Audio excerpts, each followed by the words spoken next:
கொள்கிறேன். தடம் பார்த்து நடப்பவன் மனிதன், தடம் பதித்து நடப்பவன் மாமனிதன். இது அமெரிக்க ஆதிக்கத்திற்கு எதிராக சிங்கம் போல் கருத்தித்த கியூபா என்ற சின்னஞ்சிறு தேசத்தின் விடுதலை போராளி மாவீரன் பிடல் காஸ்ட்ரோவின் வரிகள்.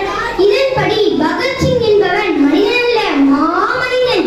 23 ஆண்டுகள் 5 மாதங்கள் 14 நாட்கள் இது மாவீரன் பகத்சிங் இப்பூமியில் உயிர் வாழ்ந்த நாட்கள்.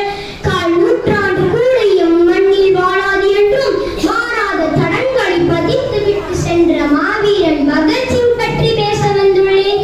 வீரம் விளைந்த பஞ்சாப் மண்ணில் பிறந்த பகத்சிங்கின் குடும்ப சூழலே வெள்ளையரை வெளியேற்ற வேண்டும் என்ற உந்துதலுக்கு காரணமாக இருந்தது.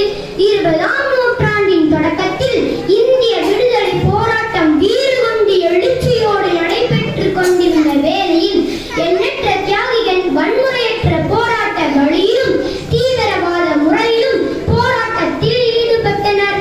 பகத்சிங் கிளர்ச்சியற்ற போராட்டத்தில் நம்பிக்கையற்றவராக மாற காரணம், சிறு வயதில் ஒரு நாள் பள்ளிக்கு செல்லும் போது அந்த பிஞ்சு நெஞ்சிலே நெருப்பை சுட்ட கொடூர சம்பவம் தான் 1919 நடந்த ஜாலியன் வாலாபாக் படுகொலை பற்றி அறிந்ததுமே அவர் உள்ளம் குமுறியது. உடனே பள்ளி செல்வதை நிறுத்தி